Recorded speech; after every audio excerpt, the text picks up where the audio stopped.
Oh, good. No, I'm just kidding. Just know you're being recorded. That doesn't really stop me in the process. I'm good, buddy. I'm good. Hi, Carl. Yeah. How's Fatty doing? Patty is just absolutely wonderful. I mean, They're gonna make you come to keeps up with her CrossFit and sees her grandkids. And that's all she needs. Yeah. In the wide world. Oh, that's nice. Yeah. 5 more minutes. There we go. Yeah, there. Coming in. Everybody's okay.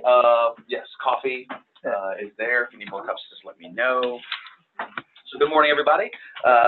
It is Thursday, January the 17th, if I'm not mistaken.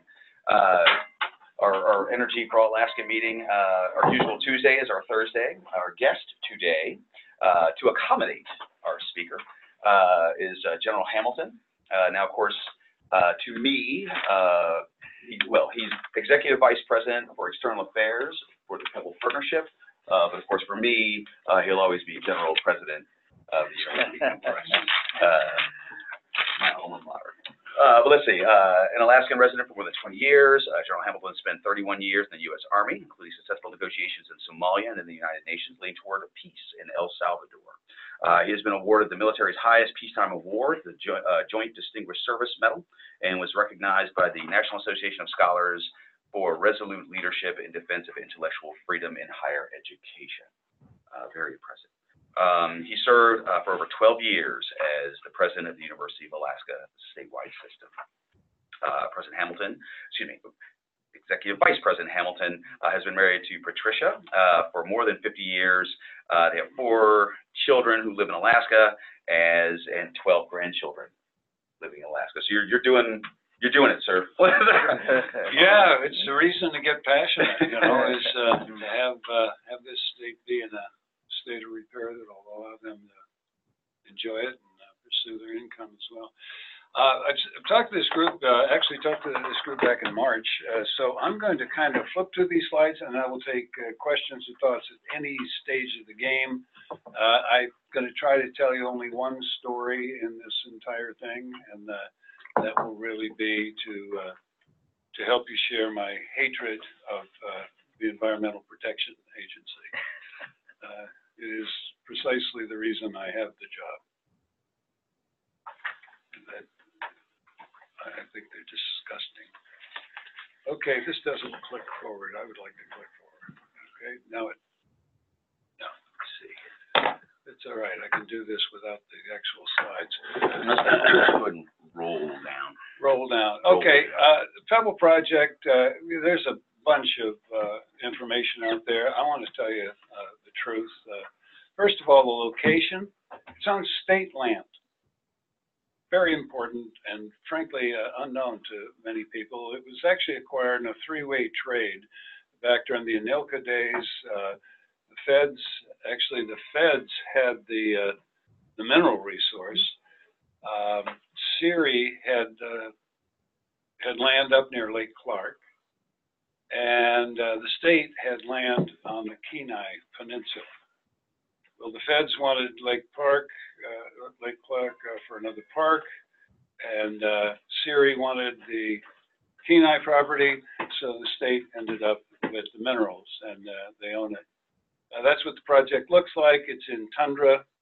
All of this brought in by helicopter. There are no roads, of course, out there at all. It's 100 air miles from Bristol Bay, 230 river miles. So it's really quite a long way, and I'll give you a shot of where it is. This entire basin here, Bristol Bay, is about the size of the state of Ohio. We're looking at these 3 streams right here constitute what we call the study area, and the mine is amongst those streams. So 3 streams out of more than 90,000 in Bristol Bay, and 50,000 in the eastern 2 river systems. So it's not at the headwaters of Bristol Bay. It's actually at the headwaters of the North Fork of the Cockley River. That Cocktally River at that time is not quite as wide as this table. The footprint, it's a substantial project, but you might be surprised how small it is. Major mine facilities only constitute about 5.3 square miles. Now, let me just caveat this. We're trying to get apples to apples here for these next two slides. What we turned in as the square footage to the Corps of Engineers, because they count different things. EPA picks pit and tailing facility.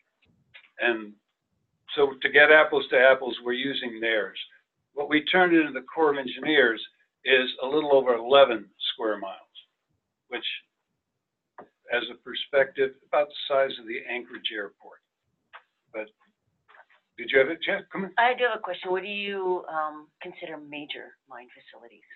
In this case, the major mine facilities are those defined by the EPA, and it's the pit and the processing, or the tailing facility. Okay, So, and we did that only to get apples to apples for this next thing. So will you, maybe I'm jumping Yeah. ahead here, but will you, because they're also, that's not it, that's, you know, that's just the major components. So there's a lot of, I assume what you would consider minor components that are part of the process, right? So What when you're would be- talking, I don't know, I'm asking. Oh, yeah, you what my would be question, like- okay. No, it's everything. Okay, Okay. it, all of this.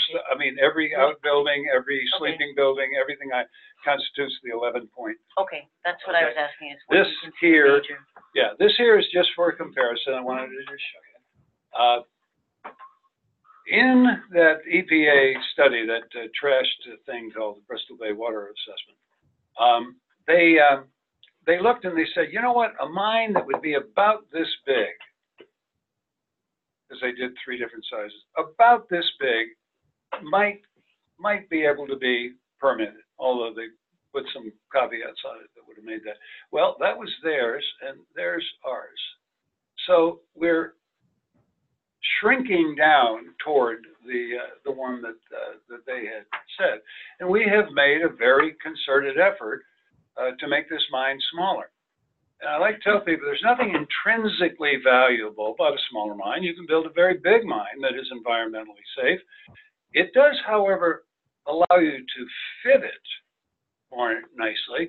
And one of the great fits of the smaller mine is in these drainages, North Fork of the Cocktally, South Fork of the Cocktally, and Upper Tulare.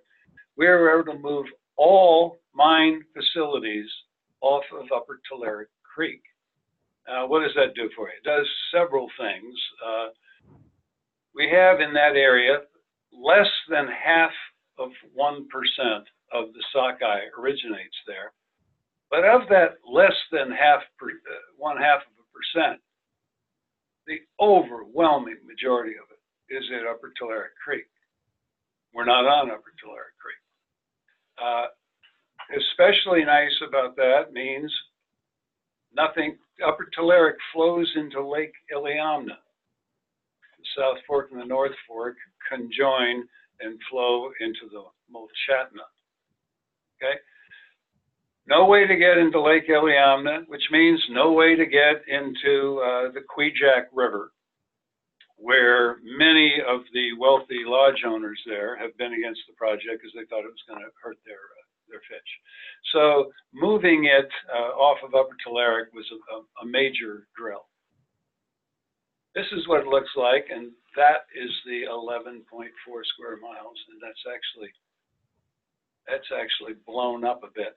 This entire area around here is 1% of Bristol Bay. The mine sits on about 4% of the 1%. So it's Anchorage Airport in the middle of the state of Ohio. Gene? Is the gray area a drainage or? This is all drainage. Yeah, the actual rivers are in here, but they drained this way or this way to form the study area. So with that one out of the way, we're dealing with a very tiny amount. We'll go into that. You have to do mitigation. Makes sense. I mean, even if you put 11 square miles, you have impacted wetlands. And as part of the permitting process, you will have to mitigate, pay back usually at a small multiple. You do an 11, find me 22 or 33, something like that. It's actually in this area relatively easy. This is just an illustration. All this is dewatered, probably because of an abandoned beaver dam. So you remove the dam and you have recreated the wetlands there. That would be doing it in the area as opposed to outside the area, which is also acceptable. As a matter of fact, remediation of wetlands in Alaska is kind of the bank for Oregon and the bank for California. They do something here to make up for the wetlands that they did down there. We think the environmental impact statement will address this and prove this. We're very comfortable with our science, and I'll tell you a little bit more about that. And this is perhaps my story here. So much of what people have heard about the Pebble mine is absolutely false, a collusion. Bristol Bay water supplement, it was bad science. It was terrible science. It was all put together for the right reason. I'm going to tell you the story as quickly as I can here. EPA decided that they were going to do something that had never been done in the since 1972 history of the Clean Water Act. And that was they were going to veto a project before it even started, before it had even put in the permits. Now, let me just give you just a taste of the arrogance of this. Here's a process that even the National Resource Defense Council called the Magna Carta of environmental process. But EPA was going to say, based on our own intuitions here, we're going to skip presentation to the Corps of Engineers, the independent third party, roughly 24 cooperating federal agencies, public comment, and state wishes. We're just going to declare it. They had this in mind for a very long period of time. As a matter of fact, 2 years before they began the Bristol Bay water assessment, they asked for a budget, specifically to apply a preemptive veto on the Pebble, I think they called it gold mine in Bristol Bay, Alaska. They submitted that asking for funds. Well, they got those funds, and now they had a problem because they're running out of time. Oh my God, Pebble is going to put their project in. We have to hurry. What they did, they didn't have time to go to the field, to do the study, to actually be in the study area, to be in the region. They gathered as many anti-environmental or anti-development scientists as they could, and they sat down and did a computer search for applicable studies. Well, the applicable, they weren't in the study area, they weren't in Bristol Bay, not the majority, not necessarily in Alaska or in the United States or about salmon, but they were applicable. They put these out for peer review. They were destroyed. People said this is ridiculous. This is simply trying to prove a foregone conclusion. The House Science Committee trashed them badly on the process. They could see through it. We can document 67 times that EPA went back to these critics and said, not to worry, quote, this will not be used for a regulatory decision. They took the comments, brought the stuff back in the House, sent out a couple of pieces of the new report, which was twice as big as the previous one, allowed 30 days, and the rest of them they peer reviewed themselves, which is academically oxymoronic. In any case, they liked what they saw, and they put the veto out there. Okay, how do we know all that? Well, we sued them. And I usually don't have time to go through some of the things I've just done, so I said, let's just do this with logic. Okay, the statistics here are remarkable. Here's a little old mining company, sues a federal agency that has a budget bigger than 8 of our United States, that had 50 times more lawyers on their staff than we had employees, and we won the settlement. Now, how bad do you think the Bristol Bay Water Assessment truly was? But the beauty of suing somebody is the Freedom of Information Act allows you to get their emails. So we know the whole story. We know how they, oh gosh, we haven't got time, we've got to hurry. We know about enlisting who are the right people to get that are against this project. And my favorite series, and this, honest to God, this, reading this is when I raised my hand and said, I want that job. Here's my favorite. You know, there could be litigation on this. Maybe we should use our own personal computers to conduct this. That's a really good idea. And if you labeled them attorney-client privilege, they'd even be harder to get. That's your federal agency serving you. We spent, on the other hand, about $150 million on the environmental baseline study of the area that I outlined before. This was really the product of Anglo, who was an early partner here, and I don't know all the histories of mining and everything, but people tell me that Anglo is kind of the Exxon of the mining business. Everything has to go. So typically, you would sign up about 2 or 3 environmental consulting agencies to do it. Anglo said, no, we're not going to do that.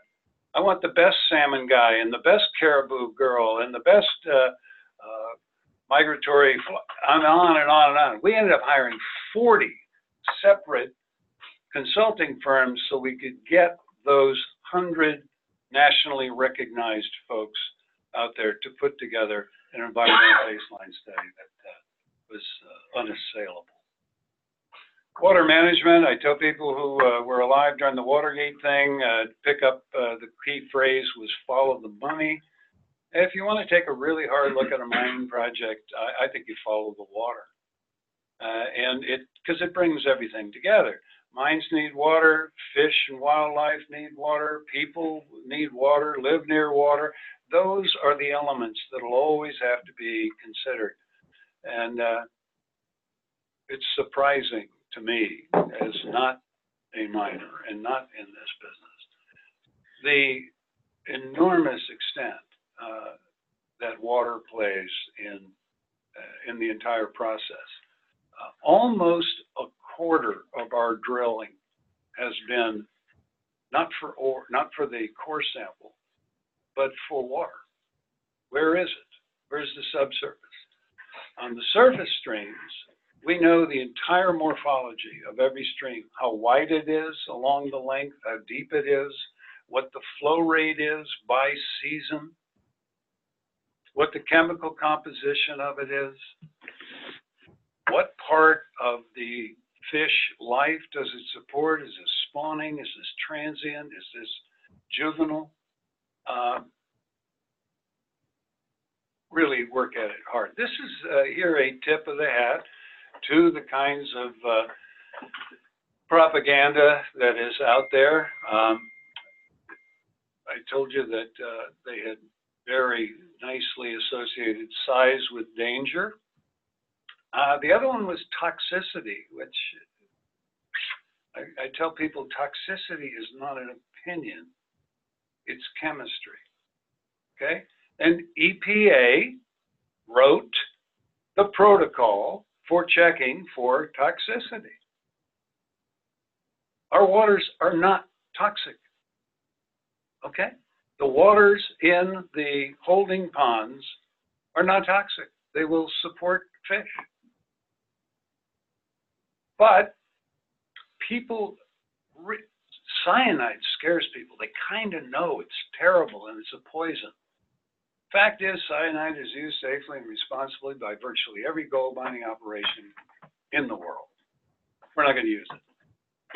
We're not going to use it just so we can say we don't even use cyanide. It'll cost us perhaps as much as 10% of the gold.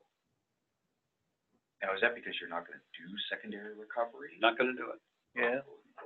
Not going to do it. Now, what you have here is, we'll get to the storage of tailings. I'll cover it there. Just by law, every drop of water, every snowflake, every snow melt that comes in has to be captured and treated before release. And drinking water won't get you a permit. It has to be conditioned. It has to be the right calcium content. It has to be the right temperature by season.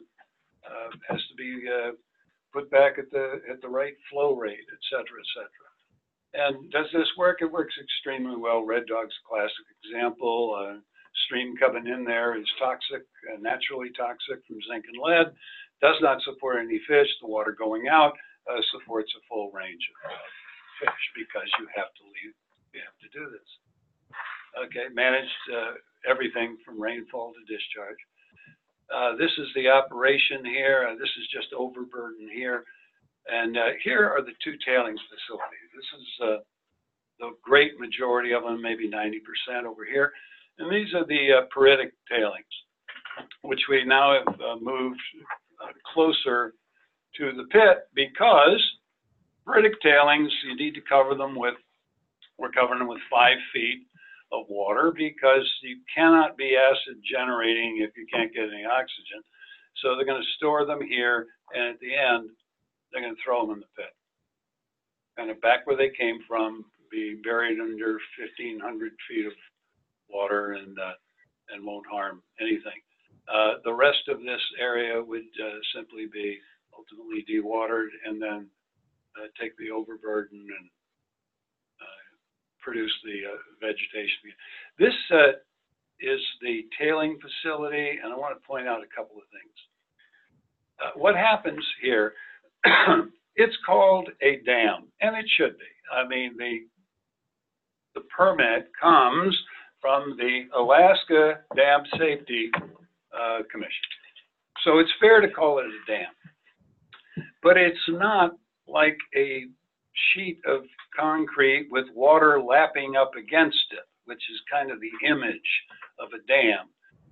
You and I would call it a buttress, and if we looked at it on site, you'd say it looks like half a mountain, and we'll see that in just a bit. This is a flow-through design, so the water comes over here and flows actually into this little thing that looks like Italy here. Talking about this, just in perspective, this would be probably 800 to 1,000 feet of the tailings. Think of damp sand and a little pond in the back of that. There'll always be a pond because all around this thing we have sprinklers that keep this damp so you don't get air quality issues with it blowing away. What are the red arrows? Those are our directions. I mean, how does this thing flow? So this is going to flow out that way, and in the back this would flow this way. There are discharge sites, 3 discharge sites around, 2 water treatment plants. They are redundant. You'd have to stop everything if you didn't have the water treatment available. Each one can do the whole operation. Yes. Go ahead. Yeah, sure.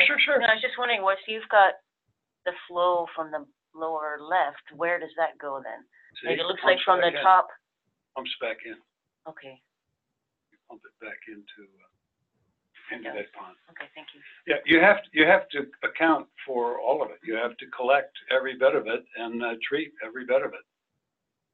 So, yeah, this one here is from the pit, water treatment plant, and this is a frying pan lake that you would discharge that into.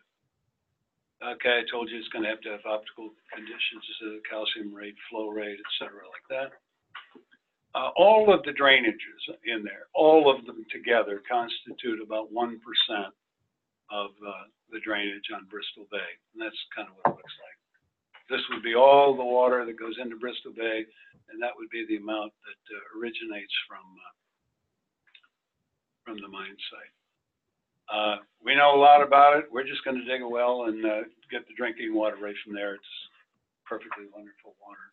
Lots of springs in the area, which frankly is one of the reasons why it's not a great salmon area, is because there's lots and lots of springs, and I told you drinking water doesn't cut it for fish. They want dissolved organic carbons and all this kind of stuff, and there's just not many. Tailing facilities are the focus of so many of the doomsday tales about it. And so tailing, these are things that we have worked on significantly from the beginning. And it's quite an art to doing the maximum safety and reliability. And a buttress, it looks like this. First thing you do is dig it down to bedrock. And then you put this buttress, this is what's called the dam. And it's just this massive pile of rocks here that hold back all of this damp sand right here. Peritic tailings, these are about the 10 to 12%. They're a different thing because they are potentially acid generating. So what do you do with them? You put them in a fully lined and sealed container. Think of a bathtub. You actually see these several times in your life in water treatment plants. You go by and they have the thing that looks like it's got a little rubber pillows all around the big pond there. That's how you do it. And at the end of the, you cover them with water. And at the end of the 20-year mine life, you throw them in the pit. Obviously, we will meet the safety program. This is a great program here because they don't just kind of come out at the end after you've done this thing. They are involved in 4 different stages of it to include the design and everything else. So they're very, very, very, very careful. Peritic tail thrown in the pit. And so that would actually be the closing signature after 20 years of Pebble Mine. It would be a lake about a mile by a mile. No other facilities would be there.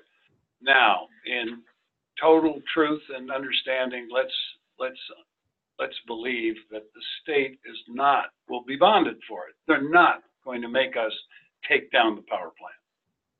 Probably do what happened in Juneau. The mine closes.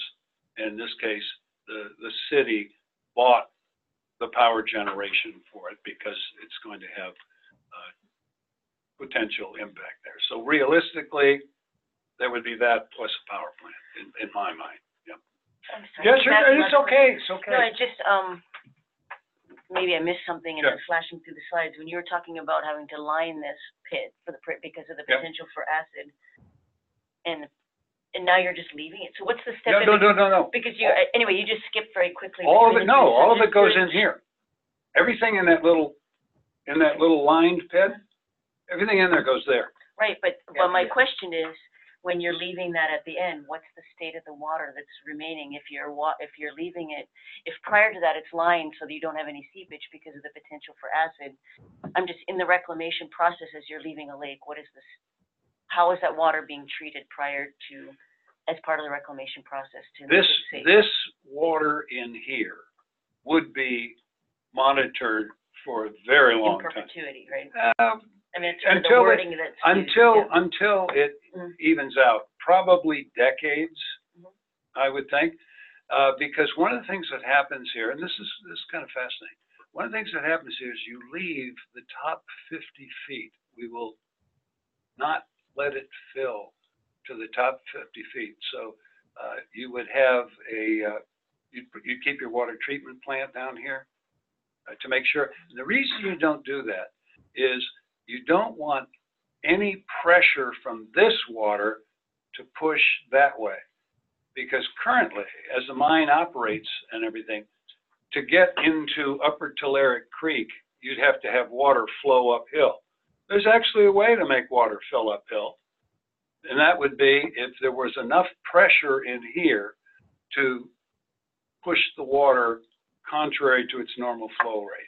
So you leave the top 50 feet, so everything here continues as it does now to flow this way. And you would do that until such time as these waters here tested appropriately. Now, understand, even the water in the periodic tailings is not toxic. Okay? The water is not toxic, and it's going to continue to be covered, and it still won't be toxic because it never will have tasted oxygen.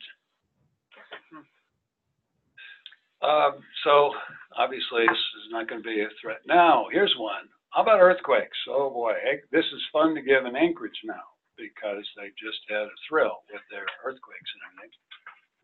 We came to UAF, as a matter of fact, to start with and said, okay, we're going to design this thing. What would have happened with the 1964 9.2 earthquake? Okay, so we'll design it for the worst of them. And here it goes. And here it is. You can see the color code over here. Darker and darker and darker is worse and worse and worse. And here's out, and here's a little blow up. This is where Pebble Mine would be. There's a guy by the name of Mercalli who has tried to put words to the colors. Okay, this is a earthquake scientist. And here are the words for where the mine is located. Everybody, this is with a 9.2 quake. Everybody inside would realize there had been an earthquake because they would hear the rattling of windows. About half of the people outside wouldn't even notice there was an earthquake. Now, of course, this was all on theory until we just had the 7 in Alaska. We had people at the site. Nobody noticed it. There was nothing. There was zero out there. And you probably should have guessed that because here are all the earthquakes since 1880. And they're all on the eastern side of the lake. There's the mine site, nothing here. Lake, I'm sorry? There's one. There you go, a 4.9. We don't even count those, we count those as aftershocks. So it's a nothing. Lake Clark Fault, that's the entire extent of it. It hasn't gone off in 10,000 years. But for the design, we said, let's pretend, even though nobody can find it, geologists, that the Lake Clark Fault continues, and we'll test it to 7.5 Richter. And then we said, okay, that's probably a little silly. We'll pretend there's a fault unknown right under the mine. And that one we'll test to 6.5 Richter.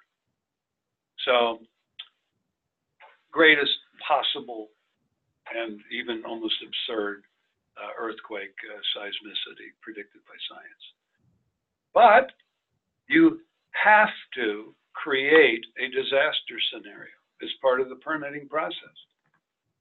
Drives our engineers crazy because you can say, okay, tell me how this could fail. And they said, well, if I knew how it would fail, I'd design against it. Okay, so we settled on, what if a comet hit the tailing facility?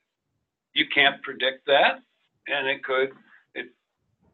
be fairly remarkable, but okay, so you break down the tailing facility. Well, this is all another independent group looking at it. We have some preliminary results, but let's do this. Let's go all the way back to that piece of junk science that was designed to fail.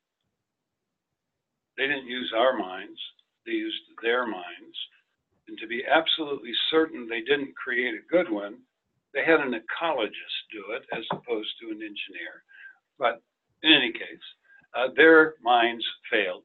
Now, their mines, understand, had all the stuff, periodic tailings in with it, had the water lapping against the top of it. So very, very different mine. It was not a flow-through thing, et cetera, et cetera.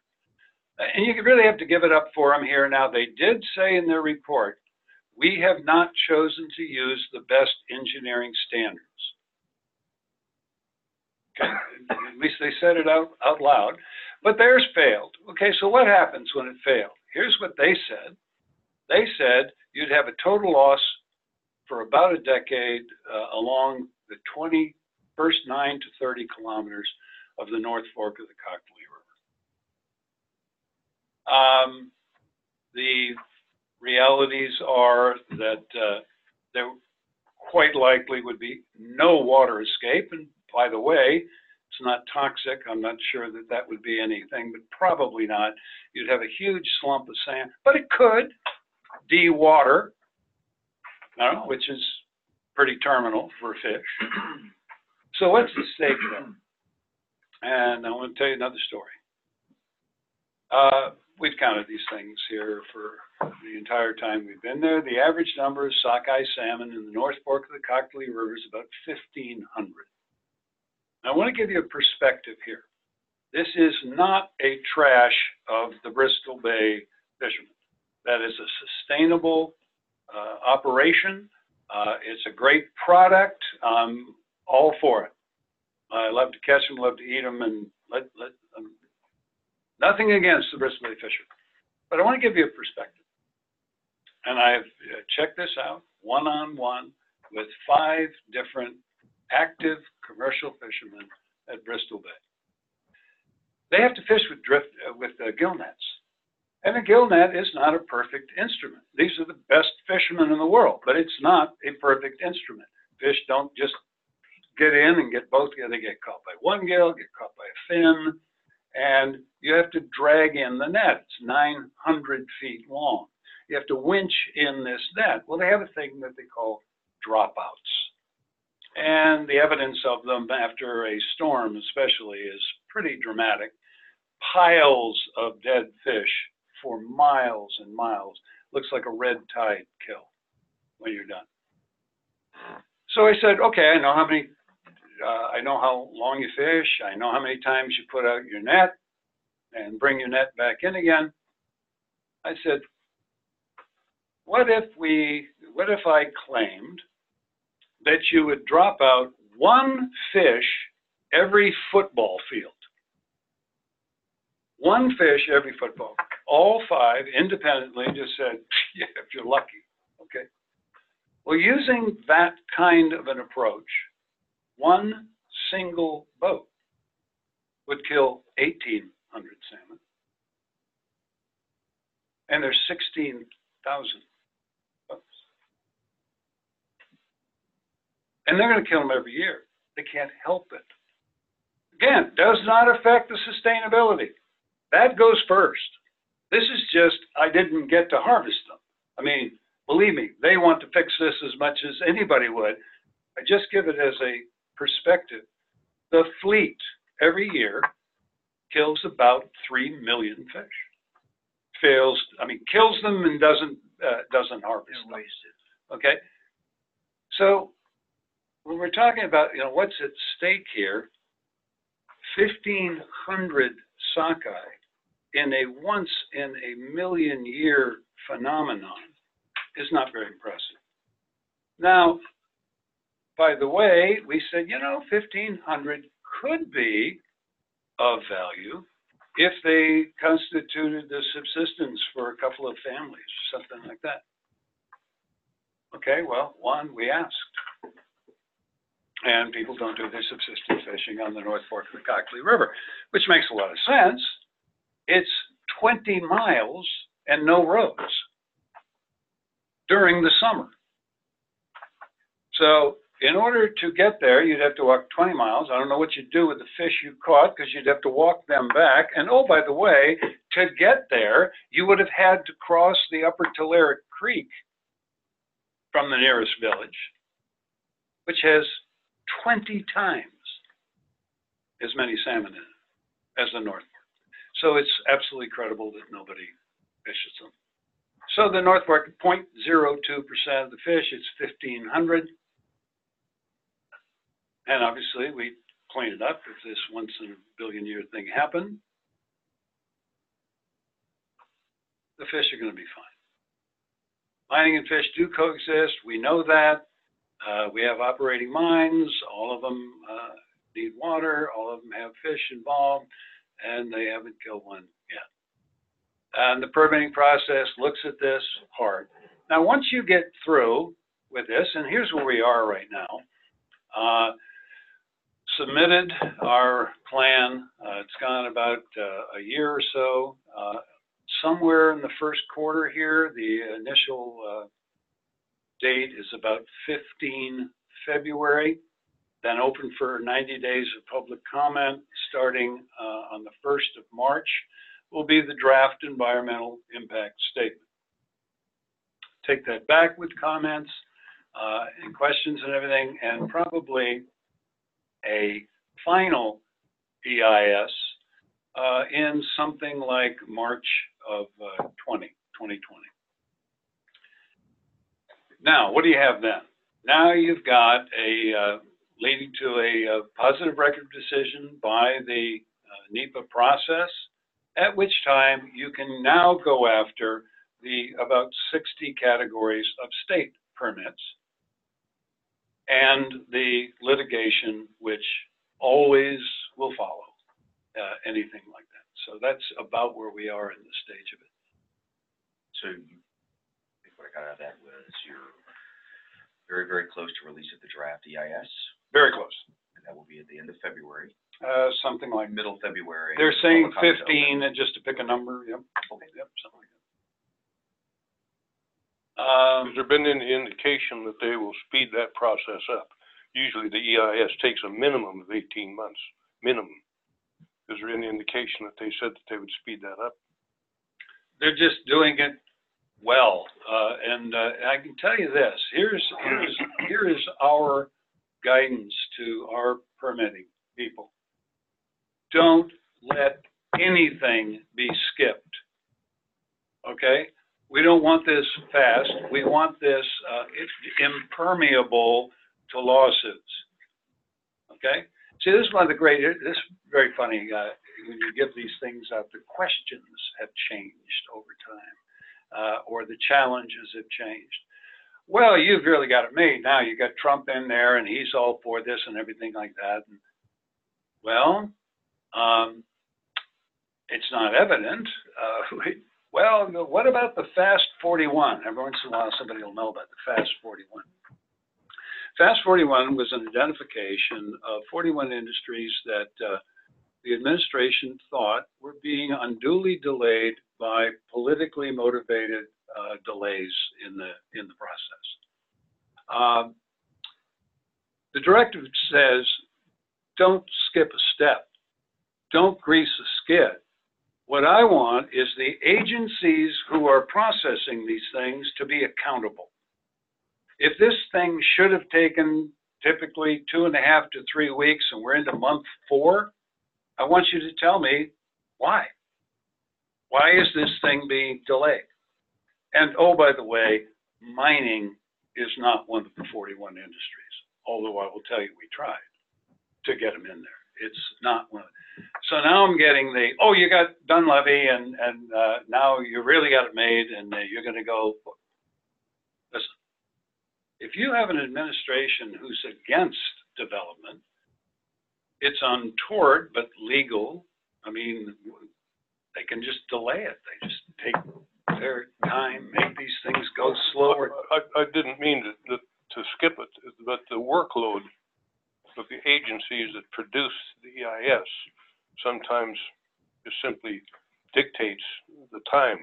And they do here too. And they do here too. And so my question simply was, could you, or will they assure you that they will do that in the shortest length of time possible? And usually that's the shortest length is about 18 months. We have not talked to them about speed. We've talked to them about quality. About quality. We want the thing done right. We want the thing indicate. Now, this thing is moving along nicely. Well, let's go back to the $150 million on the environmental baseline. We did that so we would have the information, be able to face the significant number. They're all public. All of them are public. Here's the questions they asked. Here's the answers we gave. All of it public, all on the website. Okay. My question, it's actually related to yours, but which is, I mean, there is a directive. This is Army Corps lead agency on this? Yes. Okay, so that may make a difference because there is a directive from it was a secretarial order that then Secretary Ryan Zinke signed for the Department of the Interior that requires all NEPA processes to go from notice of intent to record of decision within 1 year, which is challenging. Yes, they're trying to do that with a lot of DOI things, and it's really challenging and it's pushing, causing some issues. So anyway, that may be we would probably not vote for that. Well, because you could probably, there's a reason they picked the Corps of Engineers. 1972, they had a very significant debate, and this goes into the category of Congress gets one right every once in a while, okay? Because EPA wanted to be the lead agency on this thing, and Congress said no, Corps of Engineers, because they are less likely to be politically influenced. So they got one right. Well, I think you've answered my question. Basically, you're not concerned as much this time as you are comprehensive quality. Absolutely right. See, because I started to say that. So if you have an administration that's against you, they can delay, and it's nastiness, but it's legal. Okay, you can have somebody who's for you, and you've got to say, "Don't help us." Okay, we want everything to go absolutely according to the science, because otherwise all you're doing is opening up the lead argument for litigation. So your friends can't help you, and we are taking an aggressive stance that says, do not skip a step. Well, then you're fortunate to not be bound by that secretarial order, which is causing I'll have issues to look in into BLM that. and Fish and Wildlife and other I would think it would. I don't think there's been a record of decision yet on that. No. The Interior. Okay, I think it's contemplated, but I don't think there's a record of decision on that. I don't know. Project not Task 41 qualified. No, mining isn't. And Task 41 was processed by the That's what it is. That's interesting. For people that think that, well, that's a shortcutting. No, it's just to get accountability. It's accountability. That's the issue. Okay, there we go. Smaller frag. Okay, low cost. This is good. Here's something that is a fascinating piece of this project, I think. Build a road about 30 miles down to the north front. 18 miles in an ice-breaking ferry, because we got to go 365. And the lake every several years does freeze over. And then 35 miles down to the Magdadord port, and then you would lighter it out to the ships. Lightering is an extra step, but it keeps you from any kind of dredging operation here, which is always problematic. This particular route is very, very different in terms of environmental impacts than the EPA kind of wanted to go around like this with a road. That's what it might look like. But here's what happens. If you compare the road around the lake, that would be red in terms of road length, in terms of road area, in terms of bridges, stream crossing, salmon crossing, and culverts. We're the blue with this new event. So it obviously reduces greatly environmental impacts. So even more fish friendly than before. We're going to use a natural gas pipeline, starts at Happy Valley, pressurized at near Anchor Point, 94 miles across, and then follows the road. It's a huge power requirement for the mine, for any mine. And this allows us to do something that's kind of nice, that I'll get to in just a minute. We can provide low-cost power. We will sell it to the region at cost. And we have designed the plant in order to have that kind of latitude. Which would be a reduction in cost to their power of maybe a factor of 10 or something. I won't give you a number, but the Lake Penn Borough pays 80 cents a kilowatt hour. Okay? Oh, this is really, I mean, this really will grab your heart. It has grabbed mine. This is a group around that lake that has had closed 3 schools in the last 10 years.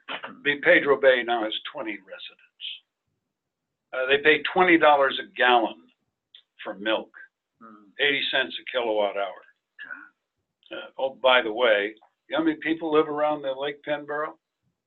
1,500. That number ring a bell? 1,500 people paying $20 a gallon, 80 cents a kilowatt hour, closing 3 schools in the last 10 years, and what do they hear? Save the salmon. Benefits to the culture are substantial. We even introduced a revenue. Nobody's taken us up on this because we were thinking it would be Bristol Bay. Just give them a 5% thing, and you know, you might do this, pass it out, whatever. They won't be with us. You know, I tell people, you know, you got a couple of industries here in Alaska. I mean, have you thought about this? Timber doesn't pay anything to the state. Tourism doesn't pay anything to the state. It costs the state more to manage commercial fishing than they pay to the state.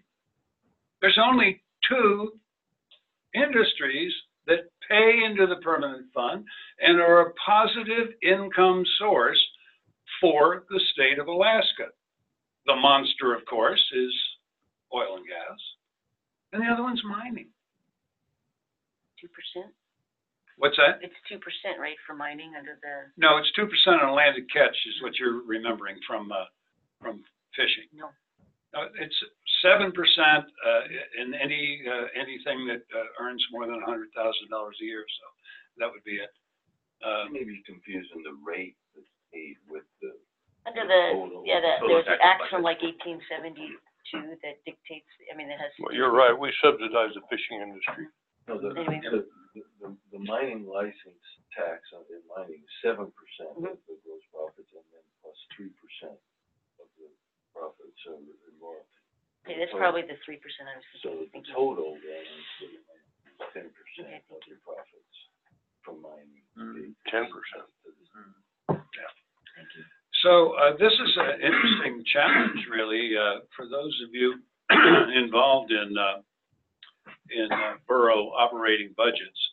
The current budget is $6.4 million, and just for road tariff, we're going to pay them $20. You know, my whisper to them is have the plan before you get the check. You're going to quadruple the borough. And some money to the state. It's not magnificent amount, certainly compared with oil, but it's the only other one after oil. Operating budget be about $400 million. Perspective, that's just north of 85% of the operating budget of Alyeska Pipeline. So a significant thing to the state. And of course, it means jobs. They're significant. 750 to 1,000 direct, double that during the nearly 4 years of construction. The current average mining wage is $108,000. And the industry has a record of 75% Alaska hires. 75%, which is untouchable by any other industry. And obviously jobs mean more than a paycheck. So lots of propaganda. It's an asset. These jobs will not harm the fish, and the permitting process is significant to validate it. So We're looking for it. We think it's the right line at the right time.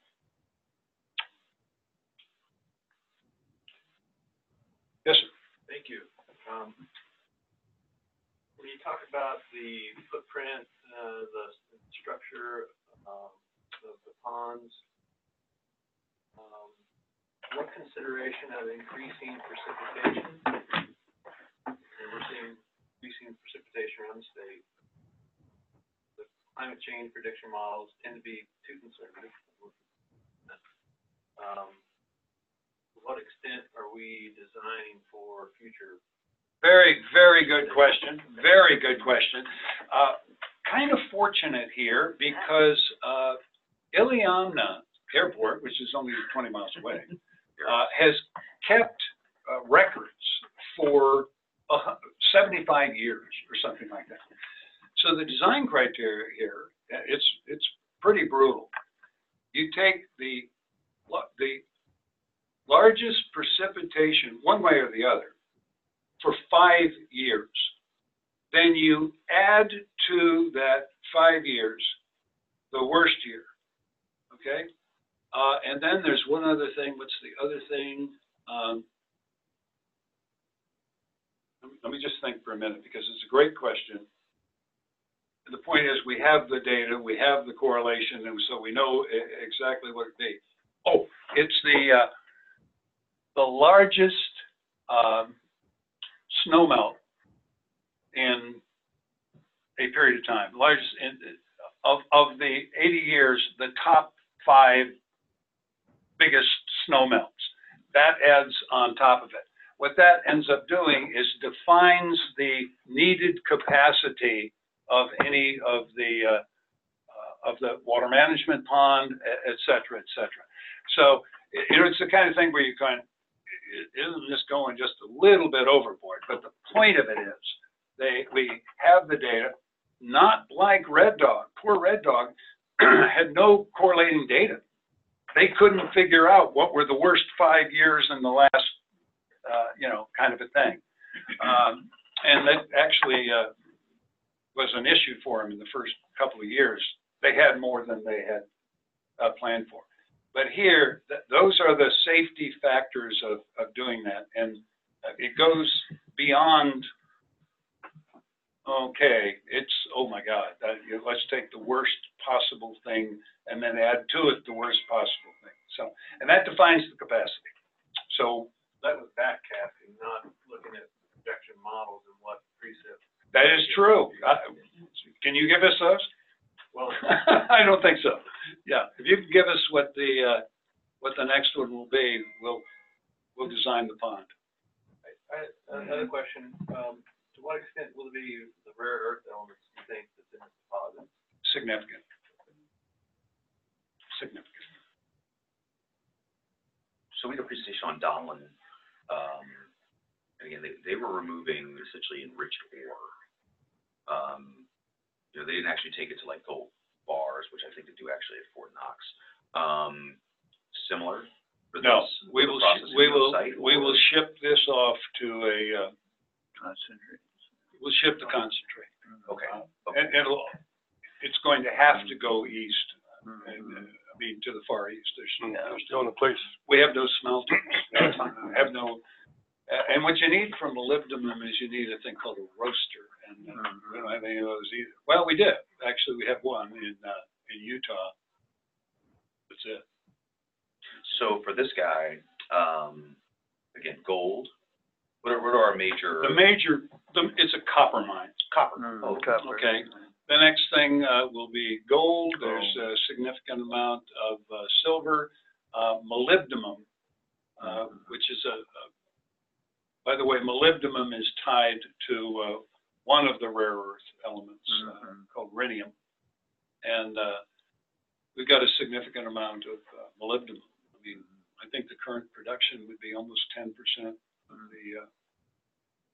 of the U.S. demands for molybdenum. It's used for strengthening steel. The most classic thing is stainless steel is made with molybdenum. closest communities that could potentially take advantage of the power generation? You've got the communities there on the lake. Are there The answer will be all those that we can talk the state into building the infrastructure to bring it to them. Okay. Now, by the way, I'll give you a funding source for that. You can do that instead of paying cost equalization. You can just build the connection.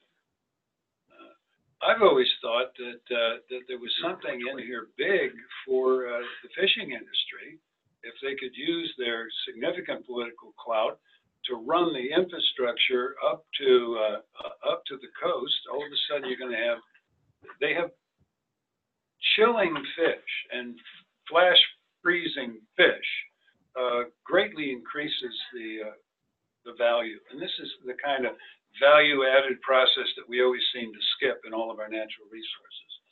So I would think there's something there, but you're going to have to get the infrastructure. We don't have the money to pay for the. There's a potential funding mechanism baked into the gas pipeline legislation. So there's accounting for a portion of the royalty, setting it aside for a rural energy fund that would be available for that type of infrastructure. Yeah. And I think again, if you can get in the infrastructure, maintain the plan for ever and ever and ever. So I really do have a deep feeling about doing something. We're watching a culture die. And here's a way to say we can fix this. I mean, we can give you the jobs, we can give you the electricity, and you know, all of this. The thing that is very frustrating is we have this tremendous effort to kind of stop this project because of the fish. It's not going to hurt the fish. You can have both of them. That's the real key. They're not going to hurt the fish. If I may. Okay, go ahead. Yeah, I've asked a lot. So I That's see okay. 94 miles of pipeline. That pipeline's going to run all the way into the mine site? Yes. Okay, Yeah. The power plant will be on site. built on site, Mm-hmm. which is why I said, well, this isn't really the signature because it's going to keep that. Okay, so it's, how far was it from the, distance-wise, from the port? 98 across gets to the port, and then remember we did 35 miles, 35. 18 miles across the lake, 30 miles up to the mine site. Okay. So it's significant. Significant. Okay. Just following up on it, and then, so you would have this 94-mile pipeline, which I imagine would probably involve some Section 7 consultation with National Marine Fisheries Service because of cooking the belugas. But then once you get there to the port site and you've got this power plant, so how is the gas getting from the port site to the power plant? The pipe continues. So the pipe, but the pipe is going above the lake, or is it going to be beneath the lake? So can you, I mean, you speak, I think, a lot about Bristol Bay, but Lake Iliamna is pretty spectacular and an important resource. But putting a pipeline under the lake and breaking ice and having ferry traffic daily across that could have potential impacts. Can you speak to those? We certainly are. We are required to speak to those. You know, what will happen? What happens when there's a breach across the lake? Because people could, I mean, not every day, obviously, because it doesn't freeze every winter and everything, but people could, I'm going to ride my submachine again, and there are a number of ways to do it. The easiest one, of course, is just directional things where you do a little ice road around that area. The other one is warning, just big blinking things out there that says that they've done it. There's one of these things operating in Canada for mining operations, and they literally have this press a button and this bridge goes out across. You get on the other side, you press the button so it comes back. So there are ways to do it. We're investigating those. There's concerns about the seals Okay? The reality is the seals aren't there. They're, where's my thing here? The seals are, I can't get this thing back on. Where to go? In this area right here. Okay. And, you know, they're harbor seals. They, not an endangered species or. That's an unusual subpopulation of freshwater, subpopulation. It's an of harbors. unusual one. It's a very, yep. But it's not gonna hurt. Well, we'll have to prove it won't hurt them, you know. And there's huge interest in that. And, you know, you get asked the questions because people, of course, are desperately looking for an endangered species somewhere so they can stop the project. Yeah. You didn't mention, is the pipeline like 10 or 12 inch size? 12. So you have sizable volume capacity. We'll probably use about 60, the power plant is like 270 megawatts. It'll use about 60 MCF. A day. A day. Yeah. So how do you get your supplies in and out? They'll come along the road, cross with the ferry. Thank you very much. Yeah, enjoyed it. Mr. Executive Vice President, are there any final questions? Do we have a final? Good. Well, Sir, appreciate it. Yeah, thank you very much for the offer. I do have some of these. They're little pamphlets here that I think are quite nice, and they were mail outs. Yeah. Well, I'm going to keep a few if I may. Yeah. But I did pass out one to everybody. So when's the drawing for I think I do. Okay. Oh, yeah. I don't know. I'll take one. Okay. I don't know when they're going to do that. All right. Thanks a million, everybody. We're going to go and shut her down. Very good. So Mark, this is